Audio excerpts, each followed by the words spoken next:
உறவுகள் அனைவருக்கும் அன்பான வணக்கங்கள். காவேரிக்கு கொஞ்சம் கொஞ்சமாக விஜய் அப்படிங்கிற பேரை கேட்டாலே வந்துட்டு அவங்களுக்கு மைண்டுக்குள்ளே ஏதோ ஞாபகம் வருது. பட் என்ன அப்படிங்கிறது அவங்களுக்கு வந்துட்டு அது சொல்ல தெரியல.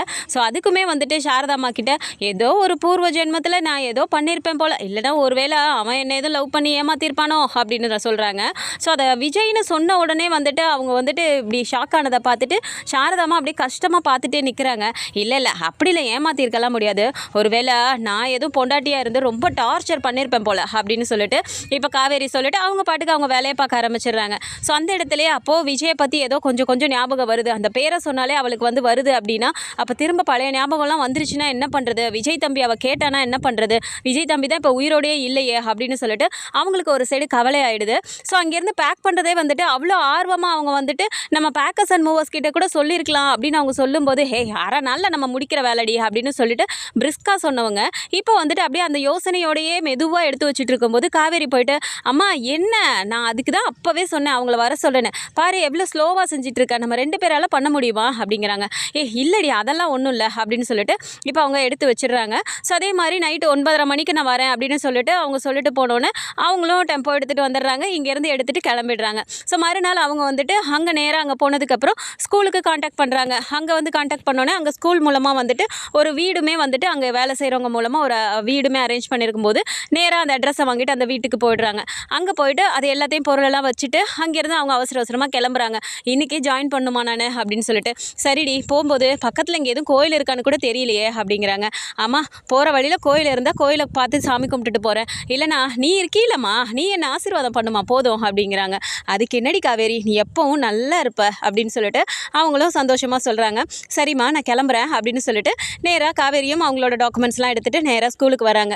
ஸ்கூலுக்கு வந்துட்டு நேராக உள்ளே போயிட்டு அங்கே வந்துட்டு ஹெச்ஓடியை பார்க்கும்போது அவங்க வந்துட்டு அவங்களோட அந்த இதெல்லாம் பார்த்துட்டு, ஓகேம்மா இன்றைக்கி நீங்கள் ஜாயின் பண்ணிக்கோங்க அப்படிங்கிறாங்க. ஓகே மேடம் அப்படின்னு சொன்னோன்னே, இப்போ நீங்கள் யூகேஜிக்கு தான் கிளாஸ் எடுக்க போகிறீங்க அப்படின்னு சொன்னோன்னே, ஓகே அப்படின்னோடனே கிளாஸ் ரூம் பார்க்கலாமா அப்படிங்கிறாங்க. பார்க்கலாம், அதுக்கு முன்னாடி ஆஃபீஸ் ரூம் போயிட்டு உங்களோட ஜாயினிங் லெட்டர்லாம் கொடுத்துட்டு எல்லா டாக்குமெண்ட்ஸையும் கொடுத்துட்டு அங்கே உள்ள அந்த இதெல்லாம் பண்ணிவிட்டு நீங்கள் அதுக்கப்புறமா போங்க அப்படின்னு சொல்லிட்டு அங்கே இருக்க இன்னொருத்தவங்களை கூப்பிட்டு இவங்களை கூட்டிகிட்டு போங்க அப்படின்றாங்க. ஓகே அப்படின்னு சொல்லிட்டு இவங்களும் நேராக ஆஃபீஸ் ரூம் போயிடுறாங்க. ஸோ அதே மாதிரி மார்னிங் வந்துட்டு பாப்பா அங்கே கிளப்பணும் அப்படின்னு சொல்லிட்டு பண்ணிட்டு இருக்கும்போது பாப்பா வந்து சாப்பிட்றதுக்கே அடம் பிடிச்சிட்டு இருக்கும்போது விஜய் வந்து ஓடி போய் பாப்பாவுக்கு சாப்பாடெல்லாம் ஊட்டிகிட்டு இருக்காங்க. அப்போ வந்துட்டு அங்கே வீட்டில் இருக்க அந்த செல்வி அக்கா வந்துட்டு போய் சொல்கிறாங்க, ஏன் தம்பி நான் சொல்கிறேனேன்னு தப்பாக எடுத்துக்காதீங்க, இதை பற்றி பெரிய ஐயாக்கிட்டேயும் நான் பேசினேன், அவர் ஆனால் ஒத்துக்கிற மாதிரி தெரியல, அதான் நான் உங்ககிட்டே பேசலான்னு வந்தேன் தம்பி அப்படிங்கிறாங்க. சொல்லுங்கக்கா என்ன விஷயம் அப்படிங்கிறாங்க.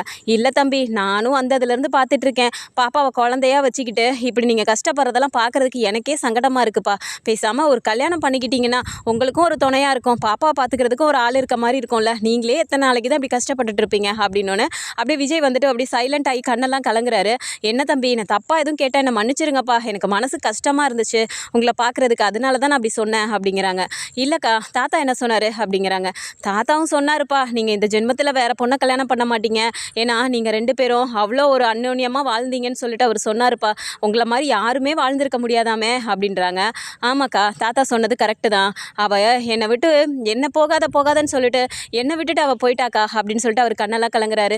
சரிங்க தம்பி எல்லாமே காலப்போக்கில் மாறதானே செய்யுது, அப்படியே எல்லாமே கடந்து போகுன்னு சொல்லிட்டு நீங்கள் வெளியே வரணும்ல தம்பி அப்படிங்கிறாங்க. இல்லைக்கா அது நடக்கவே நடக்காது, அவள் என் மனசில் வந்துட்டு வாழ்ந்துட்டு இல்லைக்கா, அவள் தான்க்கா என் உயிர், அவள் போட்ட பிச்சையில் தான் நான் இருக்கேன்னு நினைக்கிறேன், ஏதோ அவள் ரூபத்தில் குழந்தைய கொடுத்துட்டு போயிருக்கா, அந்த குழந்தைக்காக மட்டும்தான் நான் இனிமேல் இருக்க போகிறேன், என் உலகமே இனிமேல் இந்த காவேரி தான் அப்படின்னு சொல்லிட்டு சொல்லிக்கிட்டே போயிட்டு சாப்பாடு விட்டுறாரு. அப்போ அந்த சாந்தி அக்கா திரும்பவும் கேட்குறாங்க, ஏன் தம்பி வீட்டில் வந்துட்டு அம்மாவோட ஃபோட்டோ ஒன்று கூட இல்லையேப்பா, நீங்கள் எப்போவுமே சாமி கும்பிட்டு நான் பார்த்தது கூட இல்லையே அப்படின்னு சொல்லிட்டு கேட்குறாங்க.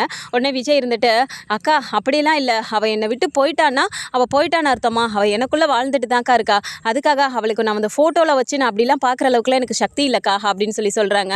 சரிங்க தம்பி பாப்பா வேற சும்மா கேட்டுகிட்டே இருக்குல்ல, ஃபோட்டோவை பார்த்துட்டு அது எதுவும் நினச்சிக்குன்னு சொல்லி அப்படி பண்ணுறீங்களா அப்படிங்கிறாங்க. அப்படி இல்லைக்கா, பாப்பா பார்த்துட்டு அவள் மனசில் வந்துட்டு இதாகிடக்கூடாதுல்ல, அவளுக்கு அப்பாவா அம்மாவா நானே இருந்துக்கிறேன்க்கா அப்படின்னு சொல்கிறாங்க.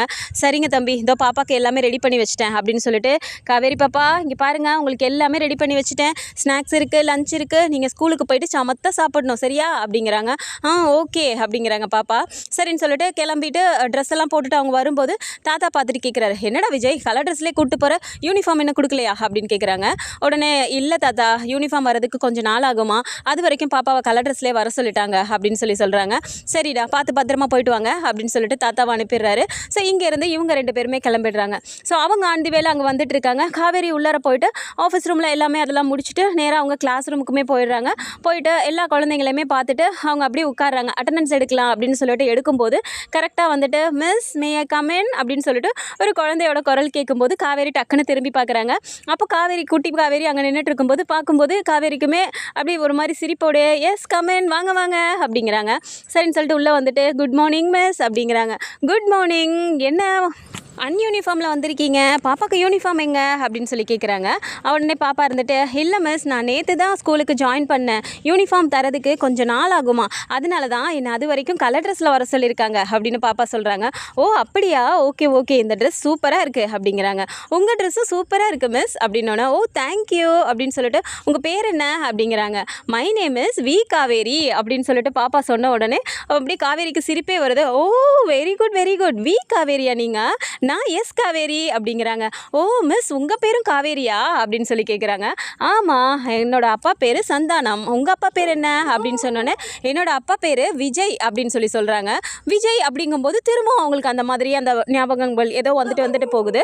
ஸோ பாப்பா டக்குன்னு பார்த்துட்டு மிஸ் என்னாச்சு அப்படின்னு சொல்லிட்டு இப்படி கையை தட்டி விட்டு கேட்குறாங்க. அவங்க ஒரு நிமிஷம் அப்படியே சுதாரிச்சுட்டு ஒன்றும் இல்லைடா போங்க கோ டு யுவர் பிளேஸ் அப்படின்னு சொல்லிடுறாங்க. சரின்னு பாப்பாவும் போயிட்டு ஒரு இடத்துல உட்காந்துடுறாங்க. ஸோ அன்னைக்கு கிளாஸ் போயிடுது. ஸோ ஸ்கூல்லேருந்து வந்து விஜய்க்கு ஒரு கால் வருது. விஜய் வந்து கால் அட்டன் பண்ணும்போது நாங்கள் இந்த மாதிரி ஸ்கூல்லேருந்து பேசுகிறோம் அப்படின்றாங்க. சொல்லுங்கள் அப்படின்னு கேட்கும்போது பாப்பாவோட பர்த் சர்டிஃபிகேட் மட்டும்தான் கொடுத்துருக்கீங்க, ஆதார் கார்டு தேவைப்படுது, பாப்பாவுக்கு 5 வயசு ஆயிடுச்சு, ஆதார் கார்டில் நீங்கள் அப்டேட் பண்ணிட்டீங்களா அப்படின்னு கேட்கும்போது இல்லை இது இன்னும் பண்ணலை அப்படின்னு சொல்லி விஜய் சொல்கிறாரு.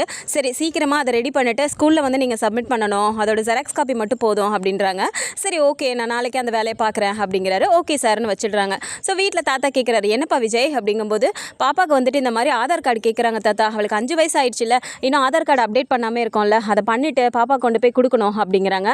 சரிடா விஜய் அப்போ நாளைக்கு கூட நான் பார்க்கட்டுமா அப்படிங்கிறாங்க. இல்லை தாத்தா தான் நான் போயிட்டு என்னென்னு விசாரிச்சுட்டு வரேன் அப்படிங்கிறாங்க. உடனே சாந்தியக்கா இருந்துட்டு தம்பி பாப்பாவும் வரணும்ல, பாப்பா வந்து அந்த ரேகையெல்லாம் எடுப்பாங்கப்பா, பாப்பா இல்லாமல் நீங்கள் மட்டும் போய் என்ன பண்ண போறீங்க அப்படிங்கிறாங்க. ஆமாம் இல்லைக்கா அது வேற இருக்குல்ல, சரி அப்படின்னு சொல்லிட்டு விஜயும் விட்டுறாரு. ஸோ மறுநாள் வந்துட்டு போகலாம் அப்படின்னு சொல்லி பார்க்கும்போது விஜய்க்கு வந்து வேற ஒரு வேலை வந்துடுது. அதனால் அவரால் அவங்க வந்துட்டு போக முடியல. ஸோ ஸ்கூலில் வந்துட்டு ஒரு 1 hour மட்டும் பெர்மிஷன் சொல்லிட்டு அங்கேருந்து கூட்டிகிட்டு போகிறாங்க. ஸோ பாப்பா வந்துட்டு அங்கே ஸ்கூலில் அட்டண்டன்ஸ் எடுக்கும் போதுமே பார்த்தா அங்கே வந்து பாப்பா அங்கே வரல அப்படிங்கும்போது 1 hour பெர்மிஷன் சொல்லியிருக்காங்க அப்படின்னு சொல்லிட்டாங்க. அதனால் சரி ஓகே அப்படின்னு சொல்லிட்டு பாப்பாவுக்கு வந்துட்டு அட்டண்டன்ஸ் எதுவும் போடாமல் இங்கே காவேரி வந்து டாட் வச்சுருக்காங்க. ஸோ தாத்தா வந்துட்டு பாப்பாவை கூட்டிகிட்டு நேராக அங்கே போகிறாரு. ஸோ கலெக்டர் ஆஃபீஸில் போயிட்டு அங்கே இருக்க தாலுக்கில் வந்துட்டு அவர் பண்ணணும் அப்படின்னு சொல்லிட்டு அங்கே போகும்போது அங்கே வந்து பார்த்தா அங்கே பக்கத்தில் இருக்க எல்லா டிஸ்ட்ரிக்டில் இருக்க அந்த கலெக்டர்ஸ் சப் கலெக்டர்ஸ் எல்லாத்துக்குமே வந்து அங்கே ஒரு மீட்டிங்கும் அரேஞ்ச் பண்ணியிருக்காங்க. ஸோ தாத்தா வந்து பாப்பாவை கூட்டிகிட்டு உள்ளே போயிட்டு அந்த வேலையெல்லாம் முடிச்சுட்டு அவர் வெளியில் வராரு. கரெக்டாக அங்கே மீட்டிங் முடிஞ்சு யமுனாவும் அங்கேருந்து வெளியே வராங்க. ஸோ வெளியில் வந்த உடனே அவங்க பார்க்கும்போது இது தாத்தா தானே அப்படின்னு சொல்லிட்டு யமுனாக்கு வந்து தோணுது. ஸோ பார்த்துட்டு அவங்க வந்துட்டு நேராக ஓடி போயிட்டு தாத்தா அப்படின்னு சொல்லி போய் கூப்பிட்றாங்க. டக்குன்னு இப்படி திரும்பி பார்த்தவர் யமுனா பார்த்தோன்னே அவருக்கு ரொம்பவுமே ஷாக் ஆயிடுது. மா யமுனா அப்படிங்கிறாரு. தாத்தா எப்படி இருக்கீங்க அப்படிங்கிறாங்க. நான் நல்லா இருக்கேம்மா, நீ நல்லா இருக்கியா அப்படின்னு சொல்லி கேட்குறாங்க. நல்லா இருக்கேன் தாத்தா, இங்கே என்ன பண்ணுறீங்க அப்படின்னோடனே இதோ பாப்பாவுக்கு ஆதார் கார்டு அப்டேட் பண்ணுறதுக்காக வந்தேன் அப்படின்னு சொன்ன உடனே பாப்பாவை பார்க்குறாங்க. பாப்பா பார்த்துட்டு தாத்தா பாப்பா அப்படின்னோடனே ஆமாம்மா பாப்பா தான் அப்படின்னு சொல்கிறாரு. டக்குன்னு வந்துட்டு யமுனா பாப்பாவை கட்டி பிடிச்சிட்டு அழுகிறாங்க. குட்டி காவேரிக்கு ஒன்றுமே புரியல. தாத்தா இவங்க யார், எதுக்காக என்னை பிடிச்சிட்டு அழுகிறாங்க அப்படின்னு சொல்லி கேட்குறாங்க. உடனே டக்குன்னு பார்த்துட்டு யமுனா வந்து சொல்ல போகிறாங்க. அப்போ டக்குன்னு இவர் தாத்தா என்ன சொல்லிடுறாரு, அது ஒன்றும் இல்லைடா நமக்கு தெரிஞ்சவங்க தான் அப்படின்னு சொன்னோன்னே யமுனாக்கு இந்த இடத்துல பேசுகிறதுக்கே முடியல. ஒரு சித்தின்னு கூட சொல்கிறதுக்கு அவங்களால முடியல. அப்படியே ஒரு மாதிரி எழுந்து நிற்கிறாங்க. பாப்பா உன் பேர் என்னடா அப்படின்னு சொல்லி கேட்குறாங்க.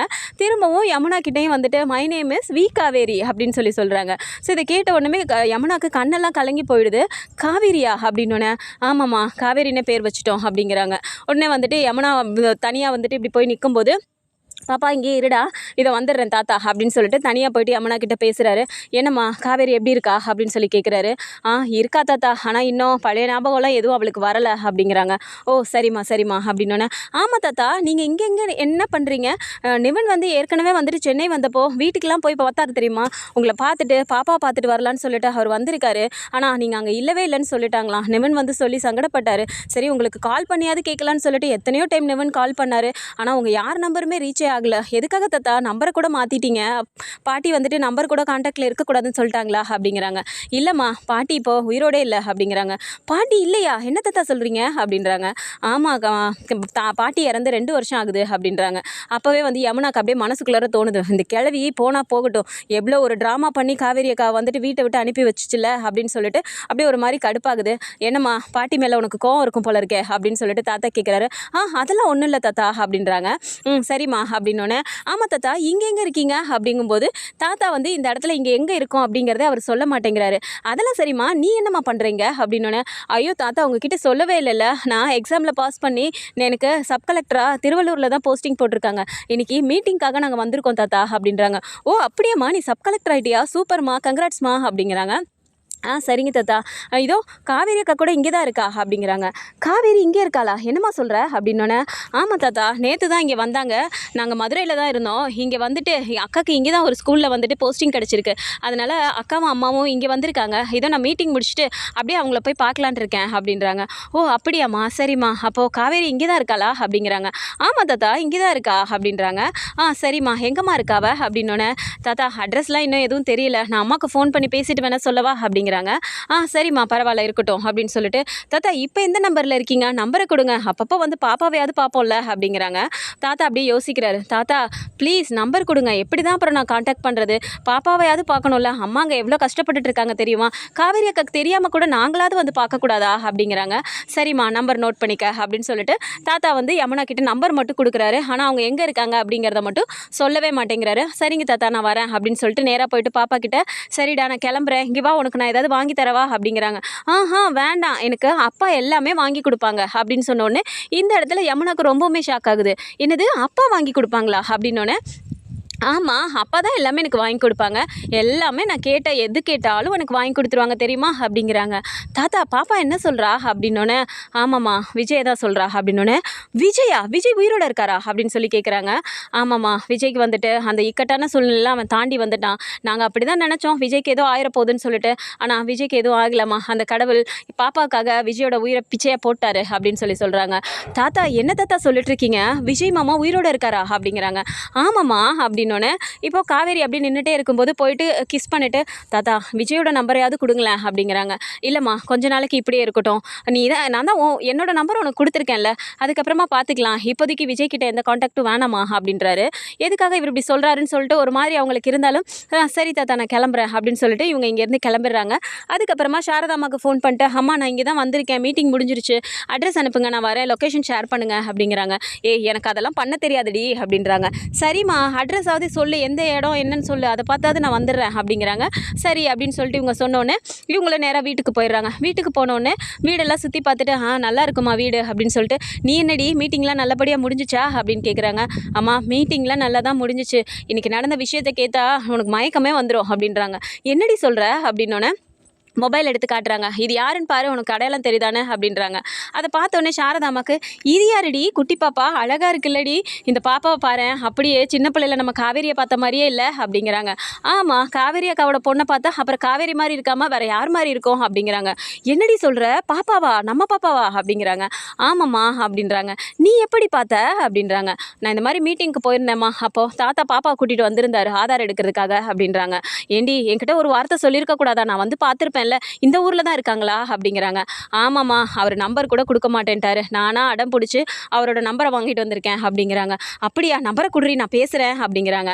அம்மா இரு ஒரு நிமிஷம் வெயிட் பண்ணு, இன்னும் சொல்ல வேண்டிய விஷயம்லாம் உனக்கு நிறையா இருக்குது அப்படிங்கிறாங்க. அப்படி என்னடி விஷயம் இருக்குது அப்படின்னோடனே, விஜய் இறந்து போயிட்டாருன்னு நினச்சிட்டு தானே காவேரி அக்கா கிட்ட சொன்னால் என்ன ஆகுமோன்னு நம்ம யோசிச்சுட்டு இருக்கோம் அப்படின்னோடனே, ஆமாம் விஜய் தம்பிக்கு தான் அப்போவே வந்துட்டு முடிய போகுதுன்னு சொல்லி சொல்லாங்களேடி, நம்மளை தான் வீட்டை விட்டே அனுப்பி விட்டாங்களே அப்படிங்கிறாங்க.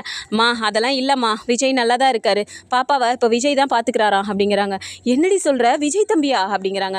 ஆமாம்மா விஜய் இருக்காராம், விஜய் மாமா இங்கே தான் இருக்கார், அதுவும் பாப்பாவை பார்த்துட்டு பாப்பா கூடயே தான் இருக்கார், அவருக்கு எதுவுமே ஆகலை. இனிமேல் நம்ம காவேரி அக்காவுக்கு ஞாபகப்படுத்தினா அந்த விஜய் இருக்காரா இல்லையான்னு சொல்லிட்டு நம்ம யோசிச்சுட்டு இல்லாததை சொல்லி எப்படி நம்ம கவலைப்படுறதுன்னு நம்மளுக்கு அந்த கவலையே இல்லைம்மா, எப்படியாவது விஜய் மாமா கூட காவேரி அக்காவை நம்ம சேர்த்து வச்சிடணுமா அப்படிங்கிறாங்க. சரிடி, இன்னைக்கு காலையில் என்ன நடந்துச்சு தெரியுமா, நாங்கள் வீடெல்லாம் காலி பண்ணுறதுக்கு எடுத்துகிட்டு வரும்போது விஜய்ங்கிற பேரை கேட்டோன்னே அவளுக்கு அவங்களுக்கு என்னென்னமோ வந்துருச்சுடி ஒரு மாதிரி அப்படிங்கிறாங்க. அப்படின்னா அக்காவுக்கு ஞாபகம் வந்துருச்சா அப்படிங்கிறாங்க. அப்படிலாம் இல்லடி, ஞாபகம் ஏதோ வருது, ஆனால் அது என்னன்னு புரியலங்கிற மாதிரி அவள் சொல்லிட்டு போயிட்டாடி அப்படிங்கிறாங்க. சரிம்மா, எப்படியாவது நம்ம ட்ரை பண்ணி 2 பேரையும் நம்ம சேர்த்து வச்சிடணுமா அப்படின்னு சொல்லி இவங்க 2 பேர் பேசுகிறாங்க. இருந்தாலும் சாரதாம்மாவுக்கு கவலையாகவே இருக்குது. விஜய் தம்பி உயிரோடு இருக்குன்னா நம்மளை வந்துட்டு நம்ம பார்க்கணுமேடி அப்படிங்கிறாங்க. அதை தாம்மா நானும் கேட்டேன். அவர் அட்ரஸும் கொடுக்கல, பத்தாததுக்கு அவர் வந்துட்டு இந்த மாதிரி இப்போதைக்கு வேண்டாங்கிற மாதிரி சொல்லிட்டாருமா. அப்போது குழந்தைக்கு வந்துட்டு அம்மா இல்லைங்கிற மாதிரி சொல்லியிருப்பாங்கன்னு நினைக்கிறேன் அப்படிங்கிறாங்க. அது எப்படி உயிரோடு இருக்க அம்மாவை வந்துட்டு இல்லைன்னு சொல்கிறதெல்லாம் கொடுமை தெரியுமா? விஜய் தம்பிக்கு தான் வந்துட்டு அம்மா வந்துட்டு இல்லை, அம்மா இல்லாமல் வளர்ந்தாப்புல அப்படின்னா அது அவரோட விதியாக போயிடுச்சு. ஆனால் பாப்பாவுக்கு வந்துட்டு இந்த மாதிரி அம்மா இப்படி இருக்கக்கூடாதுன்னு சொல்லி இப்படி பண்ணிட்டாங்களேடி, அந்த பாட்டி தாண்டி இப்படி சதி பண்ணிட்டாங்க அப்படிங்கிறாங்க. ஆமாம்மா, நீ கரெக்டாக தான் சொன்ன. அவங்க பண்ண சதிக்கு தான் ஒரு பச்சை குழந்தைகிட்ட இருந்து அம்மாவை பிரித்து அப்பா இறந்து போயிட்டாருன்னு நம்மக்கிட்ட சொல்லி என்னென்ன வேலை காட்டுச்சு அந்த பாட்டி. கடைசியில் அதுக்காக தான் இந்த உலகத்திலே இல்லாமல் போயிடுச்சு அப்படிங்கிறாங்க. உலகத்தில் இல்லையா? என்னடி சொல்கிற? பாட்டி இறந்துட்டாங்களா அப்படிங்கிறாங்க. அந்த பாட்டி செத்து 2 வருஷம் ஆகுதான் அப்படிங்கிறாங்க. அப்போ அப்படியே ஒரு மாதிரி சாரதாம்மா உட்காந்துட்டு இருக்கும்போது, ஏமா இதை நினச்சி நீ எதுக்கு கவலைப்பட்டுட்டு இருக்க? எப்போ பார்த்தாலும் காவேரி அக்கா வந்துட்டு விஜய் மாமா கூட சேரக்கூடாதுன்னு அந்த பாட்டி தானே சொல்லிட்டே இருக்கோம். அதோட சுயநலத்துக்காக இப்போ இப்படி பிரித்து வச்சிருக்கே. இந்த விஷயம் வந்து விஜய் மாமாக்கு தெரிஞ்சதுன்னா அவர் எப்படி ரியாக்ட் பண்ணுவார்? அதை நினச்சாதான் எனக்கு ரொம்ப கஷ்டமாக இருக்குது அப்படிங்கிறாங்க. சரிடி, நம்ம எப்படியாவது அவங்க 2 பேரையும் சேர்த்து வைக்கணும். ஆனால் காவேரிக்கு இப்போ தான் கொஞ்சம் கொஞ்சமாக ஞாபகம் வருதுடி, எனக்கு அதை நினச்சா பயமாக இருக்குது. திரும்ப ஏதாவது பழைய மாதிரி ஆயிருமோன்னு அப்படிங்கிறாங்க. ஆமாம், அதெல்லாம் நீ எதுவும் பயப்படாத, நம்மளால் முடிஞ்சதை நம்ம பண்ணலாம். நான் போயிட்டு நிவின் கிட்டேயும் சொல்கிறேன், நம்பரை வச்சுட்டு நிவின் பேசினார்னா ஏதாவது ஒரு வழி பிறக்குமா அப்படின்னு சொல்லிட்டு இங்கே யமுனாவும் சாரதாம்மா கிட்ட சொல்கிறாங்க. ஸோ இதுக்கப்புறமா வந்து பார்த்தா கண்டிப்பாக வந்துட்டு எப்படியோ ஸ்கூலில் வந்துட்டு மீட் பண்ண தான் போகிறாங்க. அப்போ போயிட்டு விஜய் ஷாக் ஆகி நான் வந்துட்டு விஜய் அப்படின்னு சொன்னாலும் காவேரி கூப்பிட்டு அப்படி பேசினாலும் நீங்கள் சொல்கிற காவேரி நான் இல்லை அப்படின்னு சொல்லிட்டு தான் காவேரி சொல்ல போகிறாங்க. ஸோ அதுக்கப்புறமா தான் இந்த விஷயமே அவருக்கு தெரிய வரப்போகுது. ஸோ அதுக்கப்புறமா விஜய் வந்துட்டு காவேரி கிட்ட புதுசாக ஒரு லவ்வை ஸ்டார்ட் பண்ணி அந்த மாதிரி தான் அவங்க போக போகிறாங்க. ஸோ பழைய நினைவுகளை அவர் மீட் எடுக்கிறதுக்கு ஒரு இது ட்ரை பண்ண போகிறாரு. ஸோ இந்த மாதிரியான கதைக்களம் வந்தால் நல்லா இருக்கும்னு நினச்சிங்கன்னா மறக்காமல் நம்மளோட சேனலை சப்ஸ்கிரைப் பண்ணிக்கோங்க. அண்ட் வீடியோ பிடிச்சிருக்கு அப்படின்னா சின்னதாக லைக்கை மட்டும் கொடுத்துருங்க. தேங்க்ஸ் ஃபார் வாட்சிங்.